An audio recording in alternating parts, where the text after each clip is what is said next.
Hey guys, and welcome back to BK Travel for another Answering Your Questions video. I was originally going to be putting out the hotel and Airbnb reviews and whatnot for my trip through Las Vegas, Hawaii, Hong Kong, India, Thailand, Vietnam, Malaysia, everywhere, right? I was originally going to be starting to do that. That'll be coming out very, very soon.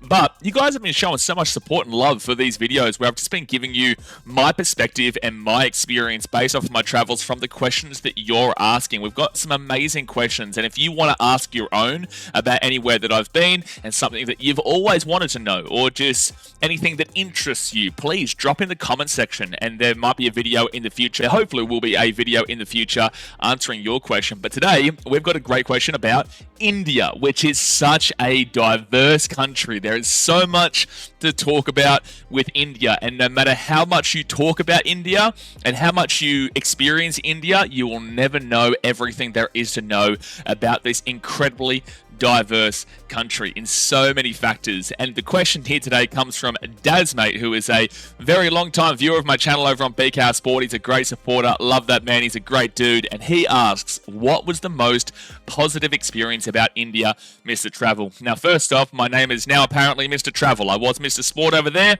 and now I'm Mr. Travel, so love that that combines there. But this is a fantastic question, and the reason why I really appreciate it is because it gives a chance to actually talk positively about this country, where online you will see such a significant amount of, I don't know if it's necessarily hate, but there is a lot of very questionable discussions that surround India as a whole, and it speaks about India in a generalization. People will talk about, one, the country they've never been to. So most people talking about India, they've never been there, they've just heard reports, or they've watched these certain YouTubers who, look, I won't say this for everybody, but I will say for a large portion that there is this trend over the years where people will go to India and they will show you the negative. They will show you what you've heard to kind of reinforce this overall factor that, say, India is dirty, or, you know, there's full of trouble there, or there's too many people, and blah, blah, blah. There is just such a resounding amount of people that will get you to click onto their videos based off of a hate watch, realistically, where you feel like you're living a better life than, say, these people in India. And look, these things are real. Like, don't get me wrong, in India, there is a lot of dirtiness, there is a lot of poverty, there is a lot of begging, and that is true. But that's only one part of it, and with such an insane amount of people of, you know, what, 1.3, 1.4 billion with a B, you are going to get so many different ranges of people and so many different ranges of situations, and in different cities, you are going to find completely opposite cultures and the way they live life. And whilst there is a lot of negative, there is also a lot of positive that people don't give anywhere near enough credit to. And that's why I really decided to go to India as my first venture this year. You know, yeah, sure, I was in America, which I've been to many times before, Vegas, and then went to Hawaii, which was beautiful, and then went to Hong Kong for a day, one night, just so I can get to India.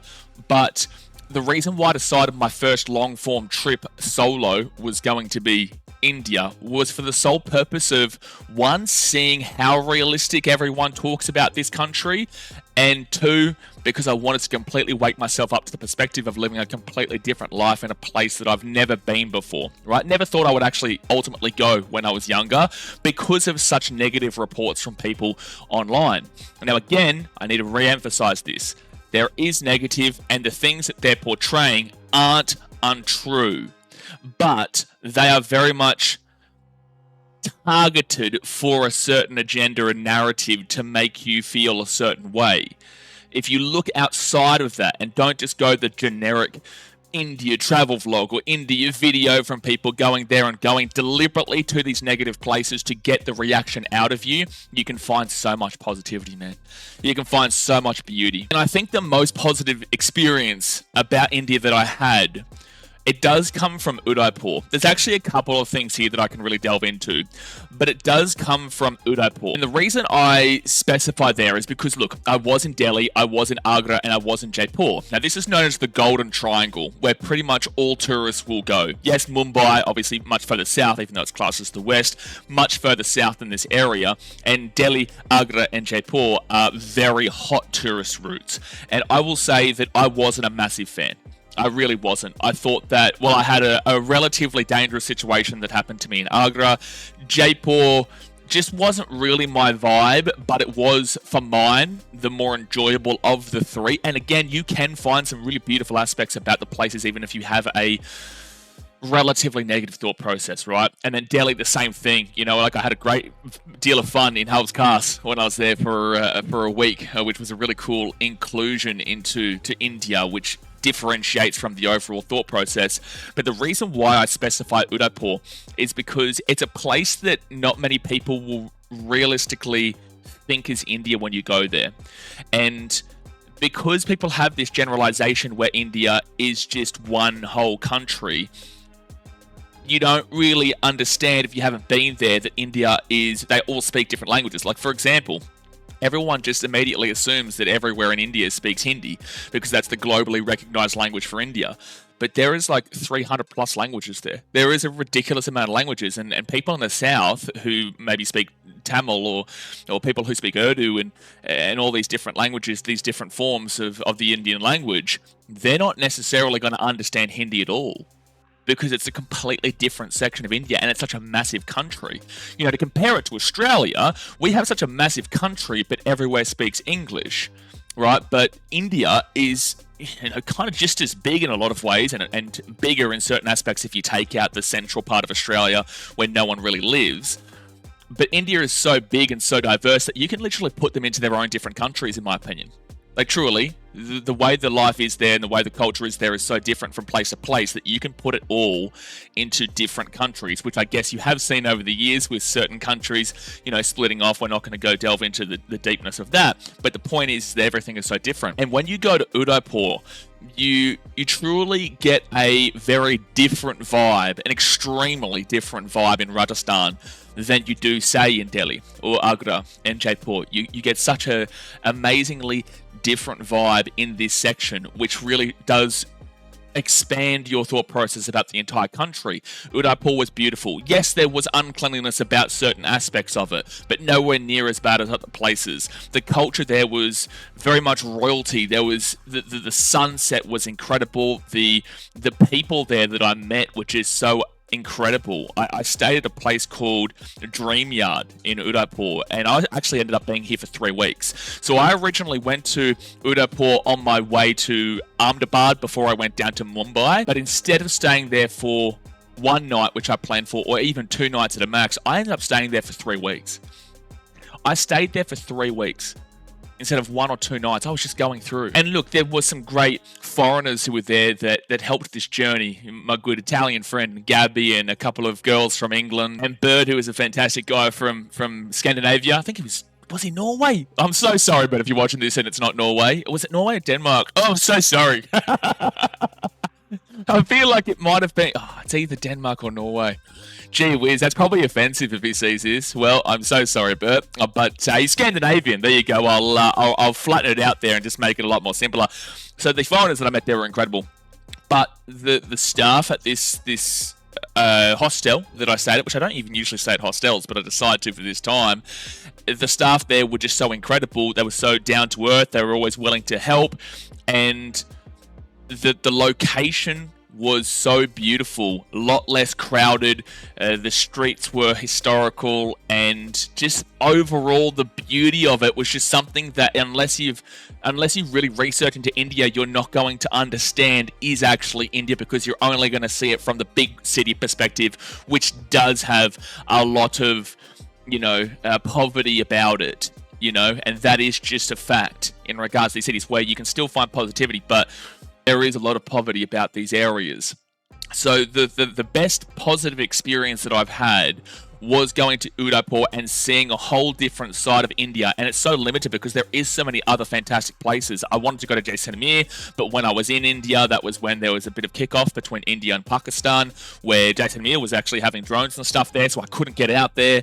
But I really wanted to get out there, out into the desert of Rajasthan, which would have been a beautiful, unreal experience. Unfortunately, I wasn't able to achieve that. But to answer this question purely, the most positive experience is about the whole understanding that you will never understand India because it's so different in so many aspects. And I think that if I was to go back, I would absolutely, or when I do go back, I definitely want to go back at some stage and experience more. But Udaipur just wasn't the India that you know. It wasn't the India that you've been told. And, oh, dude, I love it. I love it because it shows that everything you see online just isn't true, or it's 50-50. And that's what I say to people when they ask me about my Indian journey. You know, they ask me, how was it? And I say, India is 50-50. This is correct. This is negative, but this is correct. And then this is negative, but it's not correct. You know, for example, the cultural sensitivity in a lot of areas in regards to the way that, say, women dress. You get told that, you know, women are very conservative, and I feel like in certain areas and certain aspects of India, for sure, they would be. But in places like Udaipur, or places like Delhi or Jaipur and whatnot, there was a lot more freedom in a lot of ways, and I don't know if that's something that a lot of the older generation necessarily accept compared to the newer generation, but things are changing in regards to that cultural sensitivity and a lot more of the freedom to be who they want to be as women, right? And I went into India thinking, okay, well, you know, you've got to really cover up, you've got to really make sure, whether you're a male or a female, everyone's going to really cover up and be, you know, culturally appropriate. But it just wasn't the way with a lot of the younger generation locals anyway, which was really cool to see and really perplexing compared to what we know. So I enjoyed Udaipur so immensely that it actually made me love India. I feel like if I had have just done the Golden Triangle, and I will be honest with you, when I got to Jaipur after, 2-3 weeks in Delhi, and then I was in Agra for 4 days, which is probably about 3 days too many, to be fair. Taj is amazing. Taj is incredible, but Agra is a very difficult city in a lot of ways, in my personal opinion. And I had some confronting situations there that we got through, but we'll talk about that on a later video. And then, you know, Jaipur, I actually got sick twice, which was pretty frustrating there. It wasn't like Delhi belly, it wasn't like the real food sickness. It was just, I don't know. I just got sick twice, and it wasn't really a fun journey for me, even though I met some amazing people in Jaipur too, especially one of the Airbnb hosts at the second place I went to out near the Hawa Mahal. I had some amazing people that I met there, and I went on a food tour with Diksha, which was great too. She was lovely, and did a really great food tour there, where you got to experience the local cuisine of Jaipur. So, look, even through the negative of being sick, you still found the positives there. But I do feel like if I had have just done that Golden Triangle, I wouldn't have been able to appreciate this country as much as it deserves to be appreciated. And it does deserve to be appreciated. So, I think that's what I have to say in regards to my most positive experience overall. There is a lot more, you know, nitty-gritty individual things that we can say that we picked up over time, but to answer, the most positive experience is about having a different view based off of going there on such a beautiful level,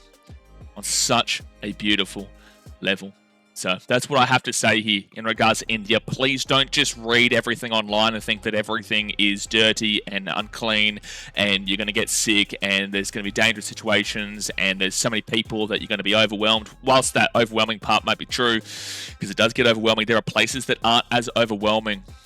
And just because you get told about the poverty and because you get told about all this kind of stuff, that does not mean that your entire experience there is going to be this. And the way that you get treated at, say, like these elite hotels and elegant hotels that I stayed in, like for example in Jaipur, I stayed in it was a very nice hotel. We'll do a hotel review of it at some stage anyway and get the name of it. Jai Mahal Palace, I think it was. Jai Mahal Palace. That was amazing, dude. That was amazing. And the people there were so lovely. They wanted to help you.